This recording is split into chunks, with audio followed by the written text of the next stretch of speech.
Jika setiap kepala mempunyai satu pendapat saja, bos. Ya. Jika setiap kepala mempunyai satu opini, maka ada 8 miliar opini di dunia ini. Ya kan? Bagaimana cara Al-Quran dan hadis ini menyikapi? Tidak cukup, bos ya, untuk menyikapi 8 miliar opini ini di dunia. Maka pasti ada tafsir, pasti ada multitafsir, pasti ada penjelasan-penjelasan, pasti ada syarah-syarah, bos. Itu pasti, hukum alam, sunnatullah itu sudah, teman-teman.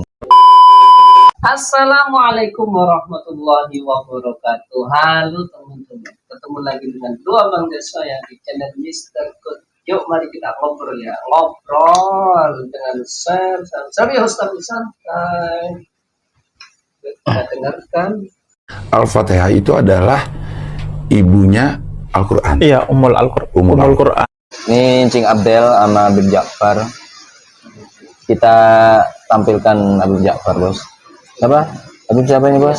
Habib Ja'far, Habib Husin Ja'far Hadar gitu, bos ya. Iya. Biar Wahabi tambah panas karena Habib Ja'far ini selalu dituduh Syiah, apalagi Hari Pra semuanya nuduh Syiah. Katanya Syiah itu Qurannya beda, akidahnya beda, hadisnya beda. Tapi selama ini Habib Husin Ja'far pakai Qurannya Quran kita sama. Hadisnya ya sama, umum kayak hadis kita gitu loh. Nggak ada bukti sama sekali bahwasanya sekarang beliau Syiah. Mengenai pendidikan santai saja, bos ya. Saya juga banyak membaca buku-buku Alkitab Kristen, banyak. Saya bukan Kristen, namanya juga belajar. Semua ilmu dipelajari biar wawasan luas. Orang Islam, umumnya orang Islam, bos, terutama Ahlussunnah wal Jamaah, pasti sepakat bahwasanya Al-Fatihah adalah Ummul Quran. Salah satu namanya, bos ya, adalah Ummul Quran, bos ya. Ya, banyak. Katakan itu Ummul Quran. Ya, banyak namanya Fatihah itu. Salah satunya Ummul Quran ini. Gak ada yang menolak lah orang Islam jika Fatihah ini dikatakan Ummul Quran. Jadi fix ya. Habib yang katanya Syiah ini mengakui juga bahwasanya Al-Fatihah juga Ummul Quran, bos ya. Tapi ada satu ustadz yang kayaknya mempermasalahkan penamaan Ummul Quran ini, bos. Al-Quranul Karim terangkum lagi di dalam satu surat, yaitu Al-Fatihah. Maka dari situ Al-Fatihah dinamakan Ummul. Artinya apa Ummul Quran? Ibunya Al-Quran. Oke. Kalau dikatakan Al-Fatihah adalah ibunya Al-Quran, maka maknanya surat Al-Fatihah adalah ibunya Al-Quran. Maka maknanya, oh, ada pilihannya. Bos. Oh, ini tanya jawab. Coba. Al-Quran. Ibunya Al-Quran. Oke. Kalau dikatakan Al-Fatihah adalah ibunya Al-Quran, maka maknanya, kalau Al-Fatihah dikatakan ibunya Al-Quran, maka maknanya, ini jawabannya, bos ya. A, pilihannya teman-teman. A, Al-Fatihah punya suami. Kemudian B, surah-surah yang lain anaknya dia. C, Al-Fatihah punya kakek.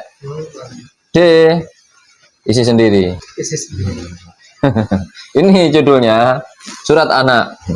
Kita lihat aja, guys, apakah si lulusan teknik dan kawan-kawannya akan menghujat habis-habisan temannya sendiri.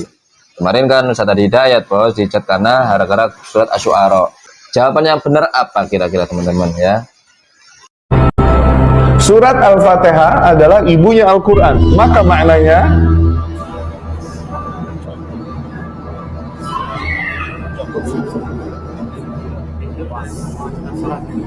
lebih gamblang dong, yang gamblang. Dong. Jangan malu-malu dong jamaah itu. Mau jawab apa kalian? Jawab lebih gamblang, plak-plakan aja.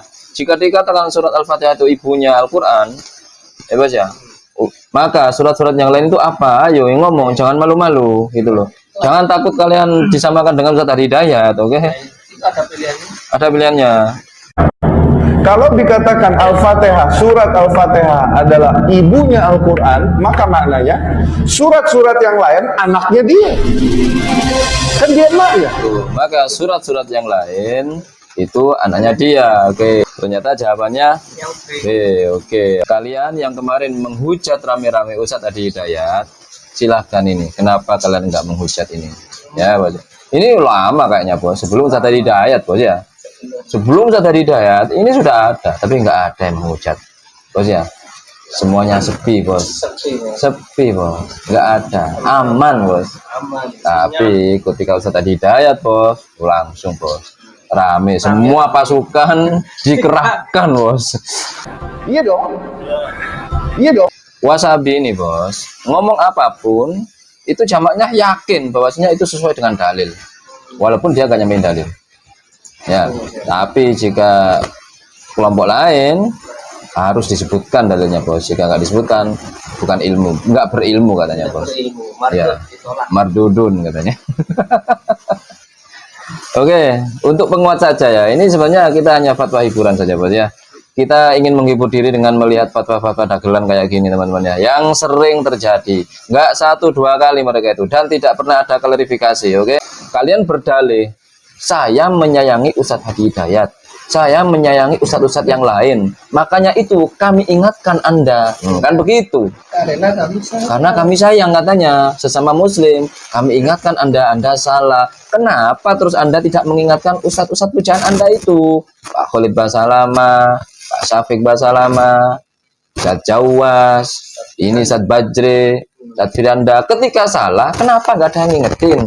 Tapi kalau beda pemahaman, langsung ada hantam dengan dalih nasihat. Katanya Hari Pras ad-din an-nasihah. Oleh sebab itu kami menasihati. Ini fatwa-fatwa konyol kayak gini, fatwa-fatwa menyesatkan, fatwa yang bertentangan dengan umumnya syariat, itu malah mereka diamkan. Mereka pura-pura nggak tahu bos. Oke, kita luruskan dengan menyampaikan sedikit-sedikit argumentasi bos ya. Ini untuk memperkuat saja ya. Kita langsung ke Darul Ifta bos. Ini ya salah satunya. Wa min fadhailiha annaha umul Qur'an. Wa takfi an ghairiha wa la yakfi anha ghairuha. Yaqulu Nabi sallallahu alaihi wasallam umul Qur'an iwadun min ghairiha wa laisa ghairuha minha iwadun. Bos ya. Fatihah itu umul Quran. Umul Quran itu bisa menjadi ganti dari surat-surat yang lain, bos ya. Sedangkan surat-surat yang lain tidak bisa mengganti dari Fatihah, bos. Bos ya. Banyak teman-teman sebenarnya ya. Banyak nama-nama Fatihah itu banyak. Yang paling terkenal memang Sab'ul Masani. Ini kan perbedaan ulama. Ada sebagian ulama yang berpendapat bahwasanya Bismillah itu bukan termasuk ayat Al-Quran, termasuk yang di Saudi bos. Makanya imam-imam di Saudi tidak pernah menjaharkan Bismillah bos ya. Tapi kalau di Syafi'iyah rata-rata Bismillah itu salah satu dari ayat Al-Quran. Makanya baca Bismillah dijaharkan. Bersandarkan hadis ini bos. Nabi Hurairah radhiyallahu anhu qala Rasulullah sallallahu alaihi wasallam idza qara'tum alhamdulillah faqra'u bismillahirrahmanirrahim. Innaha umul kitab, innaha umul Quran wa umul kitab, wa sabul masani, wa bismillahirrahmanirrahim ihdaha. Bos ya. Ini Fatihah itu umul kitab dan bismillahirrahmanirrahim adalah yang pertama. Bos ya. Termasuk senada juga dengan pendapatnya tadi yang katanya Habib Husin Jafar Hadar itu bentuknya Fatihah di bismillah ya kan, karena yang pertama bos. Mengenai induknya bismillah kemudian ba, mengenai induknya ba kemudian titik itu hanya simbolik teman-teman ya, hanya simbolik. Saya sendiri itu meyakini itu simbolik bos ya, karena dulu kan awal-awal Al-Quran ditulis bos tidak ada titik bos, kan begitu, itu kan simbolik bos, kan ada teorinya bos. Dua titik yang sejajar itu akan menciptakan garis lurus, kan begitu bos. Jika semua kalimat ini memang berasal dari satu titik bos, titik dulu baru bergerak, kan begitu bos. Kalau kita gambar ya dari titik baru bergerak, kan begitu teorinya. Kan teorinya begitu bos, itu simbolik maksudnya ya kan, nanti dikiranya ini ajaran sufi halu begitu, itu simbolik. Jangan kalau kita menggambar kan rata-rata iya pasti dimulai dari titik begitu. Apapun ya, dimulai dari titik. Kan begitu bos ya.